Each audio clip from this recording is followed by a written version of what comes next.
Today, we're talking Starship, but not the Moon, Mars, or even the outer reaches of the solar system. Nope. This time, we're sticking right here on Earth, because SpaceX has something interesting in mind that could flip commercial air travel on its head. Imagine hopping from New York to Tokyo in under an hour. That's right, SpaceX's point-to-point travel with Starship could make that a reality. At least, that's what Elon Musk says. But can it really? Can Starship deliver on this ambitious promise, and is point-to-point the game changer we've all been waiting for? We're diving deep into all of this, so make sure you stick around until the end because you might just find out if this will change travel on Earth forever.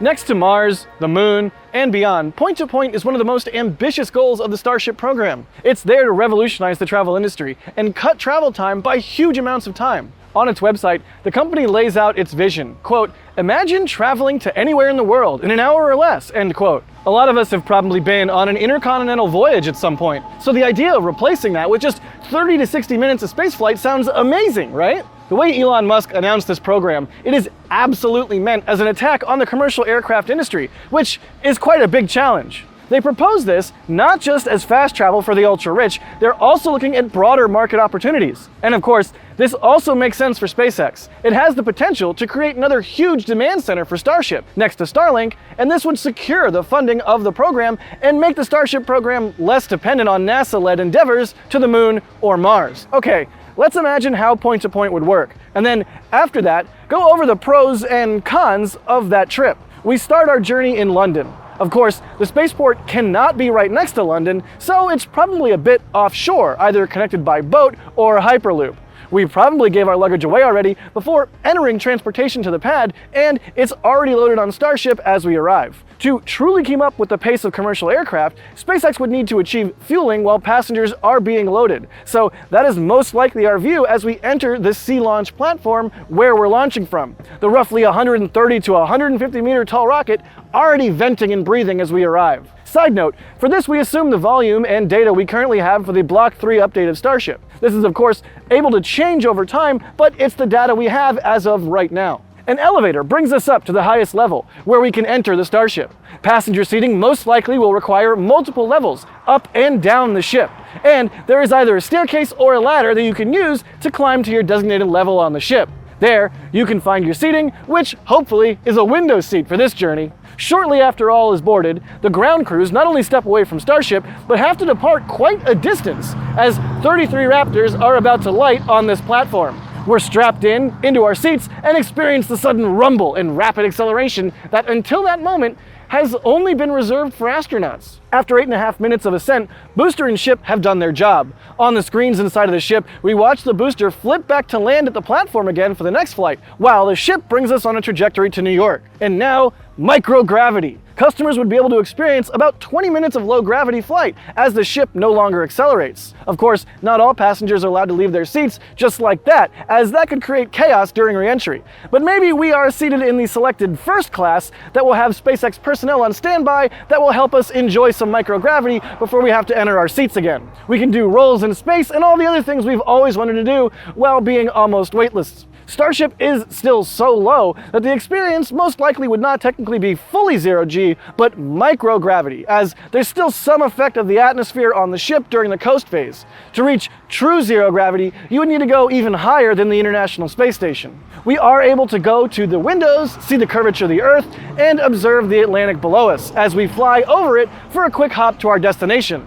This point-to-point flight would be much longer than the current suborbital hops that are available to rich customers, such as the experience on New Shepard, which is closer to 2 to 3 minutes of microgravity, depending on weight and mission profile.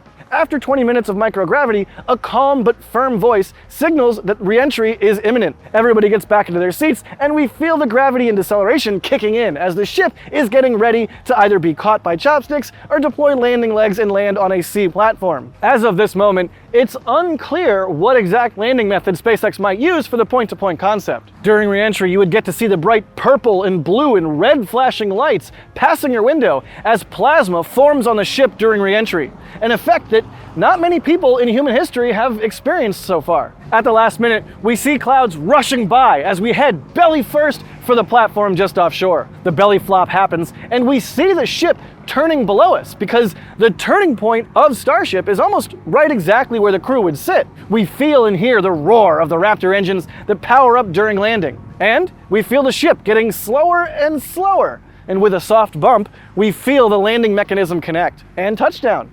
Just under an hour after liftoff, we're now in New York. We deboard, we get our luggage, and we're able to take the speedboat back to shore to explore New York. Sounds amazing, right?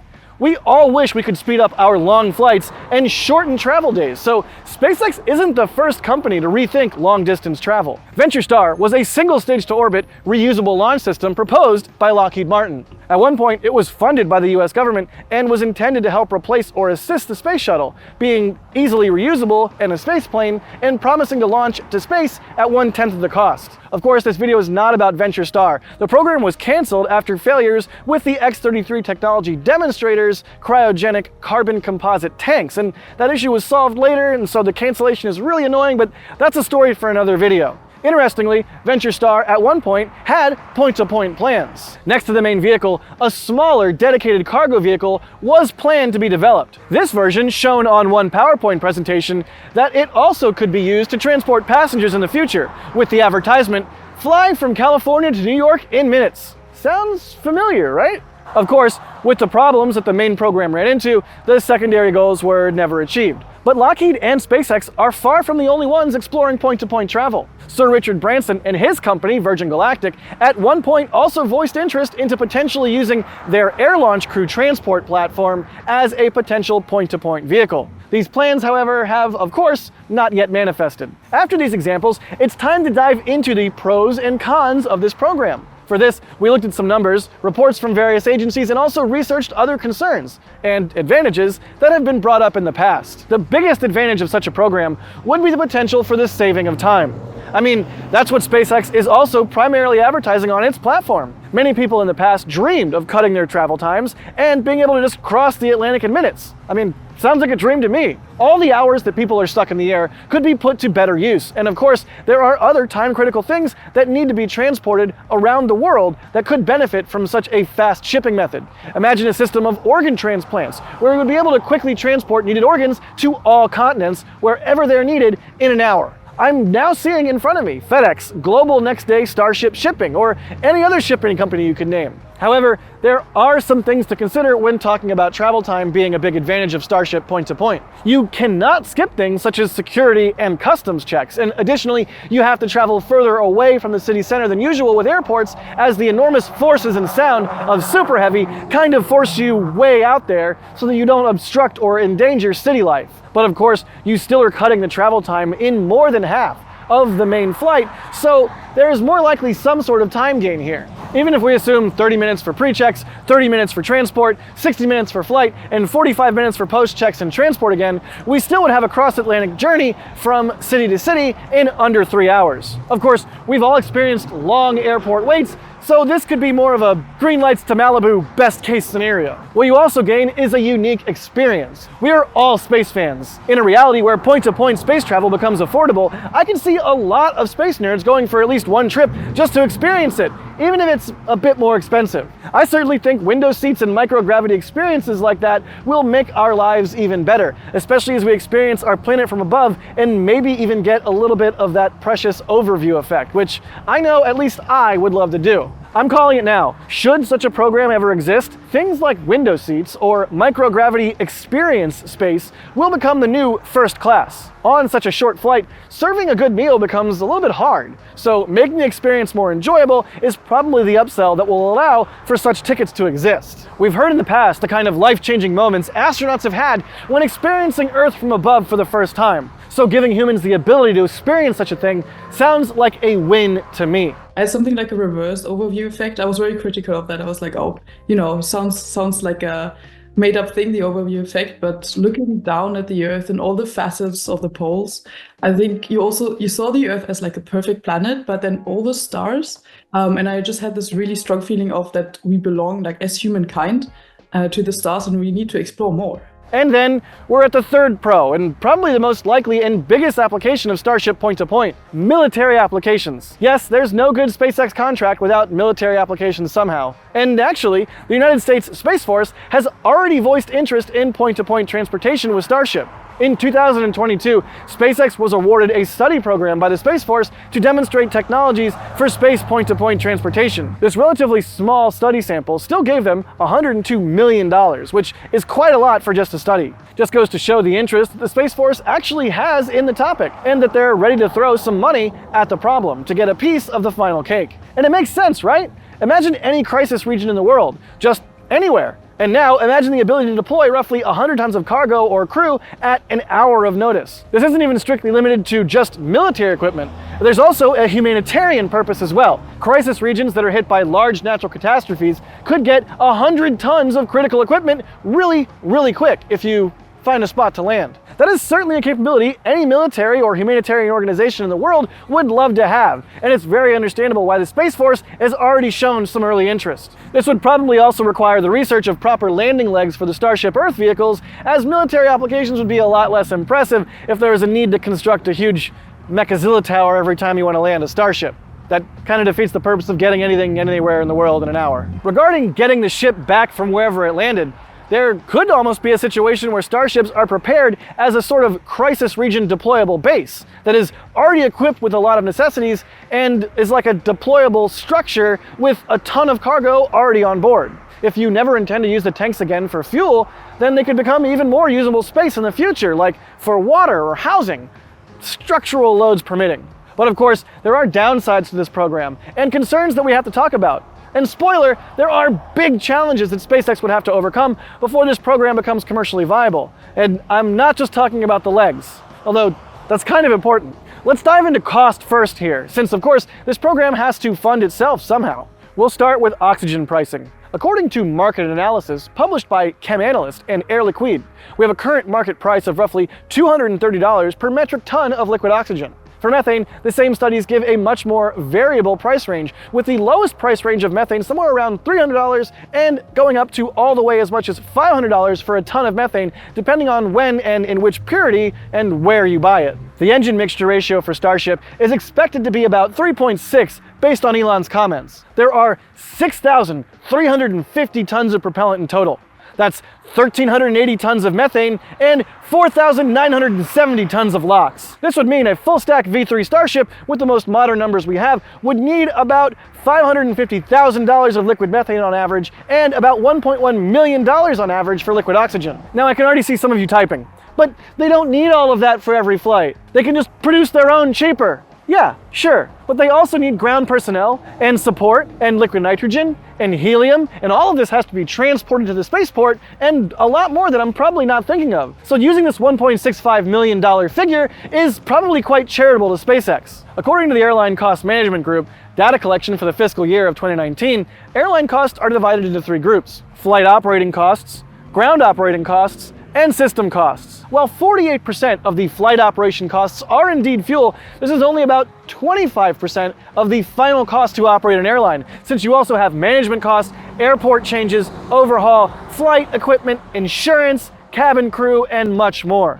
If we apply that same logic to Starship, we would arrive at over $6.5 million of flight cost. Of course, SpaceX has been known to be able to reduce these numbers of a more traditional industry, but just including this for comparison. At the moment where Adrian is writing this, he's able to get a flight from London to New York for just under $500, just for comparison. So, the final price of Starship depends on how many passengers it can load for such a trip. And the range here is quite massive, as Elon in the past has said that depending on configuration, it's between 100 to 1,000 passengers on a single flight. With 1,000 people, the cost of fuel alone would be $1,650 per passenger, not including maintenance or refurbishment costs yet, and not including any taxation on the program. And if the number of passengers is closer to 100, well, that puts the fuel price at over $16,000 per person. So right now, it's probably safe to assume that this, at least until something in the calculation dramatically changes, cannot achieve the low price of the airline industry. And the final price being at least 4, if not many more times more expensive. But there's another problem beyond price, and this might be one of the biggest problems of the entire system: noise.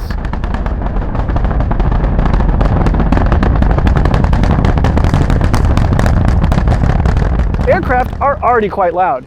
And the commercial aircraft industry already gets protests, complaints, and other feedback every time new airports or changes to already existing airports are proposed. It's quite a significant burden for local residents to hear an aircraft every few minutes. I mean, let's just be real.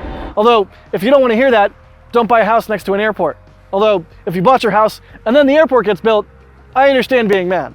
Now, some of you might say, I would never get tired of Starship launching close by. And that's probably true. I wouldn't either. But I'm a rocket fan, and we're not really normal people and not the group of people you want to consider for this.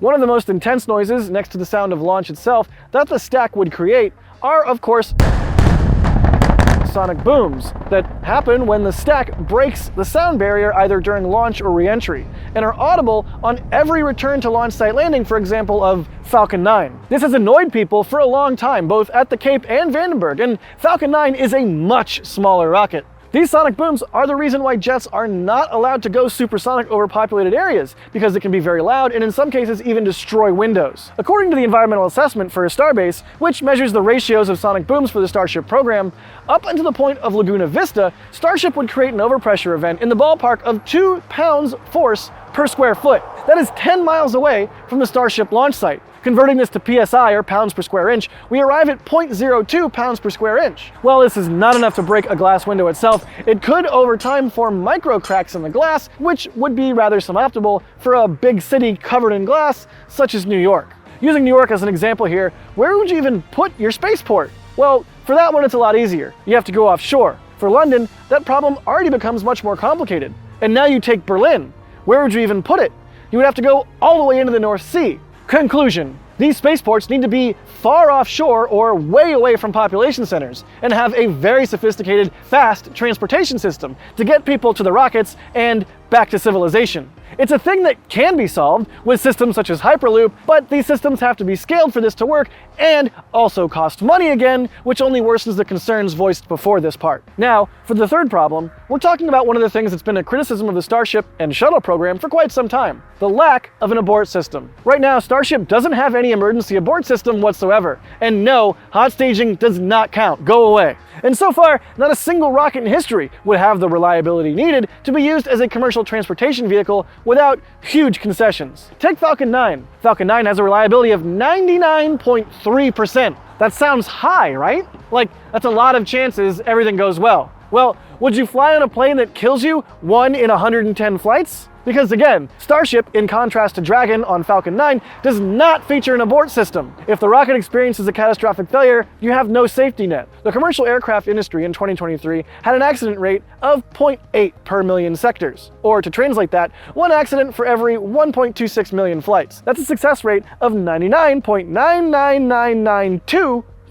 And planes were still grounded for not being safe enough, with questions being raised on if the industry needs to step up their safety game yet again. And again, this is a lot lower failure rate than any rocket ever in history. Just recently, we've seen more aircraft failures and accidents making the news, and there's still a much, much lower accident and failure rate than any rocket has ever seen. Historically, NASA has aimed for a catastrophic failure probability of no more than 1 in 270 for crewed missions, as stated for the Space Shuttle's return to flight risk assessment after the Columbia disaster. For the Artemis program and future crewed missions, NASA is working toward a risk level of 1 in 500, or better, for loss of crew. Both of these would never be acceptable for any commercial airplane and are magnitudes away from the goal that an airplane would need: load and go. A practice SpaceX uses for Dragon crew flights is also an interesting point here. On renders, it seems the rocket will be fully fueled and topped off during boarding. Because of the constant boil-off that happens to the propellants, they'll either have to slightly increase the cost for passengers or load propellants after passengers are already on board, and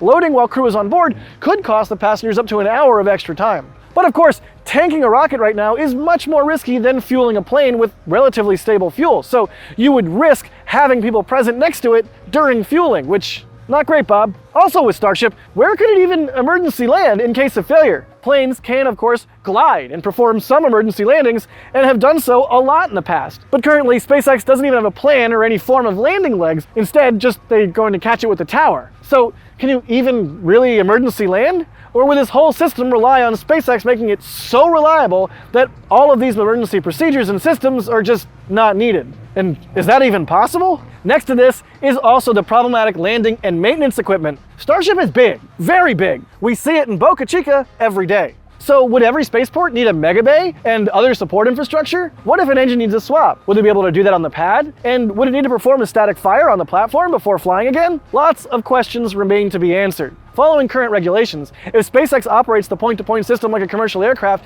they would have to follow Point 121 of the FAA code, which handles regularly scheduled air carriers. This also means that SpaceX would need to have a transport of dangerous goods plan at every spaceport, a detailed hazardous material program, and all kinds of contingency plans for emergencies that will not only cost you time, but also money. Speaking of regulatory hurdles, and you're all probably tired of the FAA talk at this point, but we have to bring them into this. Currently, point-to-point would not at all meet the demands of any commercial air travel. And yes, such a system would, in the current situation, 100% be licensed under the FAA. Such a high endeavor would probably require a full investigation and rewrite of all commercial transport guidelines, or even the establishment of completely new guidelines for such flights, which will take some time and some convincing. At this point, we're talking about a major change of regulations and maybe even laws that would be required for allowing this. And this would, of course, have to happen in any single country that wants to be connected with Starship until a global solution is found. There's one other big thing besides pros and cons we have to address: SpaceX's own focus on the program. Since Elon Musk's first reference to this plan,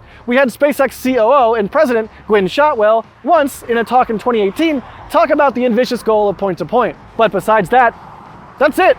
We've not seen any huge focus of SpaceX on this program, and it makes total sense. It's not only risky, incredibly expensive and difficult, it would also swallow a lot of the manifest of Starship to even get tests running. And you could probably argue that every Starship test is sort of a point-to-point test so far. Plus, all of the engineering talent that would need to be diverted from HLS and Artemis and Mars, point-to-point can wait. Furthermore, Starship needs to be incredibly efficient and developed to be able to achieve a good cost ratio for point-to-point, as we've talked about in the price section earlier. The program is just not mature enough yet to even consider point-to-point relevant. Artemis is taking shape right now, and with tankers, test flights, and Starlink somewhere in there, this will probably take most of the Starship manifest until 2030. Once SpaceX is arriving at a reliability level that would even satisfy the requirements for point-to-point, then we can talk about it again.